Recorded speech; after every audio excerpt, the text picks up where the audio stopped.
Good morning, everybody. I'm Don. This is Rockin' the Country. It might be afternoon or evening by the time you're watching this, but I'm recording this in the morning. I've got a gift request from none other than MontaukEd, who made a gift to the channel for me to do this one. Tony Jackson's Deeper Than the Holler. Now, I just did a reaction to Tony a couple days ago. I did my first reaction probably 3 years ago. And he was beyond amazing, like ridiculous.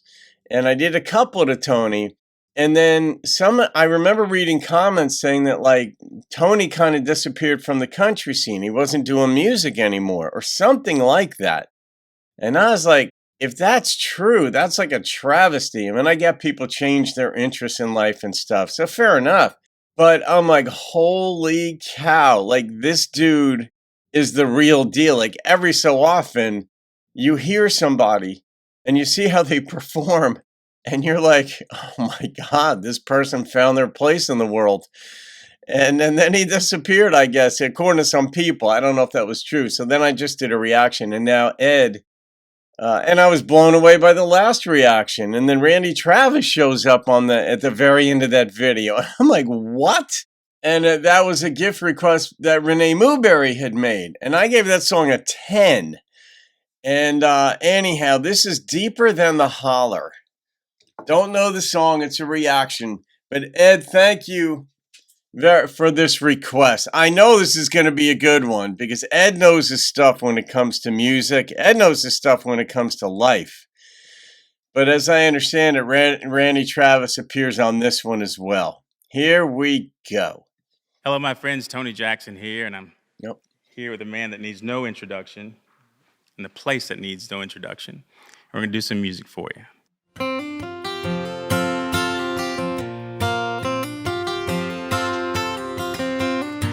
Well, I've heard those city singers singing about how they can love deeper than the oceans, higher than the stars above. But I come from the country, and I know I ain't seen it all. Good Lord. And I heard that ocean's salty, and the stars, they sometimes fall. And that would not do justice to the way I feel for you. So I had to sing a song about all the things I knew. Our love is deeper than the holler, stronger than the river, higher than the pine trees growing tall upon the hill. Our love is purer than the snowflakes that fall in late December, and honest as a robin on a springtime windowsill, longer than the song of a whippoorwill. Why isn't this guy playing sold out arenas? Like, I don't understand it. I don't. I just don't understand that. He's got the voice, the presence, the looks. I don't understand it. Honestly, maybe he is, and I'm just not seeing it. I don't know. You guys can enlighten me as to like what his touring schedule. Maybe Tony will see this. Let us know what your touring schedule is, because this makes no sense to me. Yeah, it's gonna happen. I mean, somebody's gonna just push him into doing it if he wants it. Maybe he wants to be a country boy. I don't know. Some folks are starting into that, but Jesus, he got Randy Travis on this track. You know what I mean? From the back roads to the Broadway shows with 1,000,000 miles between. Yeah. There's at least 1,000,000 love songs that people love to sing. And everyone is different, and everyone's the same. And this is just another way of saying the same thing.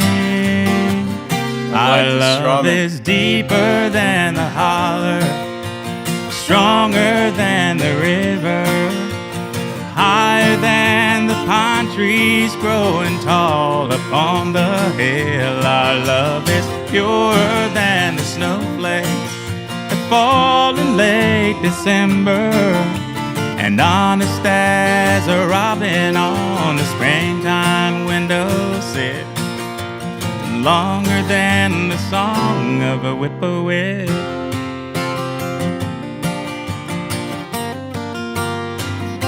A whippoorwill.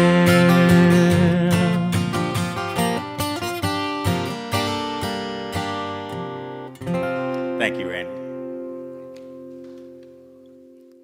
Yeah, I like that Randy agreed to do this too, because I know, I mean, you have to make a certain measure of peace with your physical condition as Randy, but you don't make full peace with it. You know, Richard Dreyfuss starred in a movie decades ago, and it was titled Whose Life Is It? Or Whose Life Is It Anyway? Something to that effect. And it was about a sculptor who became paralyzed and he couldn't use his hands anymore. He might have become a quadriplegic.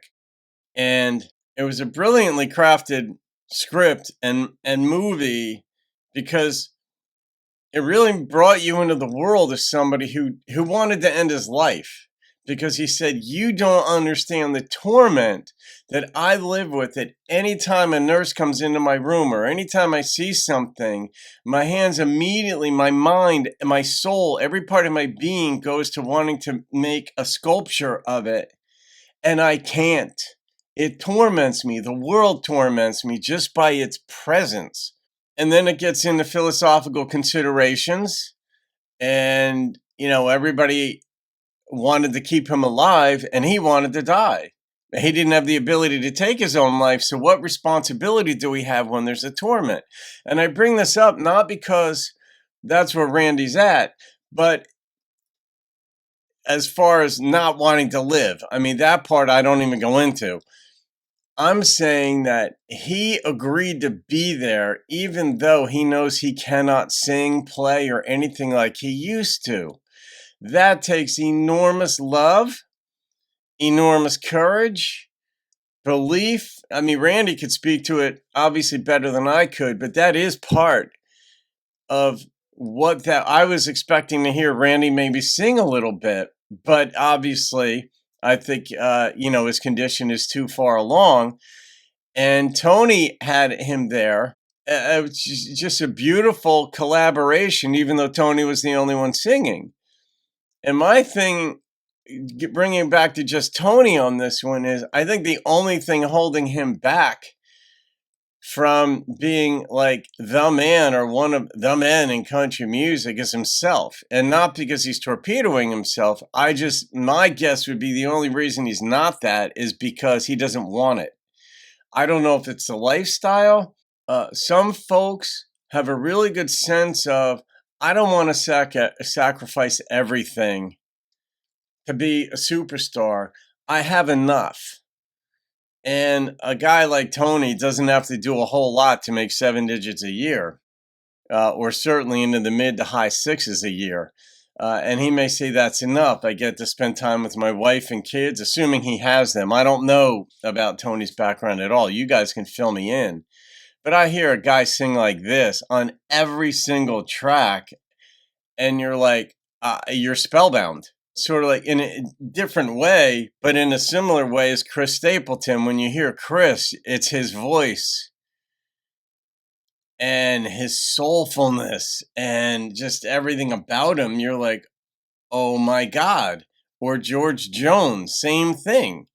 Or Merle, how do they have it? But they do. Tony, same league. I don't know what to say.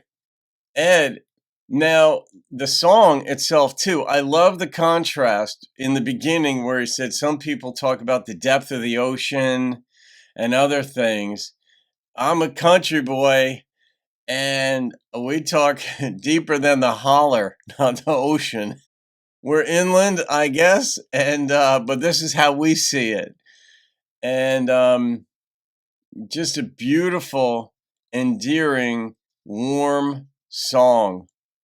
And the song itself even brought up the touring lifestyle. I think millions of miles between, or a million, 1,000 love songs or a million love songs been written and all that kind of stuff. But I don't know. But maybe Tony's got a tour planned or something like that. I'd love to see him. And if he is playing reasonably small venues, go see him, because that's going to change if he decides to get after it. And that's his choice. I have no doubt it's his choice whether or not he goes large or not. Nice to be in that position. Tormenting on a certain level too. But Ed, I'm going to rate this one just as a song. What a feel-good song. Nothing. Maybe that's one of the things I like about Tony. There's nothing complainy about what he does. Nothing whiny when he sings something. And his songs have meaning, but somehow they also have a James Taylor feel to them, where you just feel good listening to it. No matter what the subject matter, you just sort of feel good. I don't know, sort of like folksy, fatherly, friendly, all the F words, apparently. But I'll rate this one, and the number that popped into my head was a 9.4. Obviously, Randy's presence there draws your attention. And Tony's reverence, I don't know who set this thing up or how that works, but Tony's got some say in how things play out. But if Randy wants to show up on set, you're going to have Randy show up on set, regardless of whether he sings or not. And that's, in one sense, that's just what we saw. So another Tony Jackson didn't miss. I don't know if he has any songs that miss. I mean, every artist has that somewhere along the line where a song doesn't work. And George Jones has them. Sorry to say, people got pissed at me. I don't remember which one, but I'm like, that was kind of flat. That wasn't really a George Jones feel, or whomever. But so far, Tony hasn't missed. So there you go. All right, guys, you can thank MontaukEd for that. Have a great day. I'll see you on another video, and keep rocking the country. And honest as a robin on the springtime windowsill.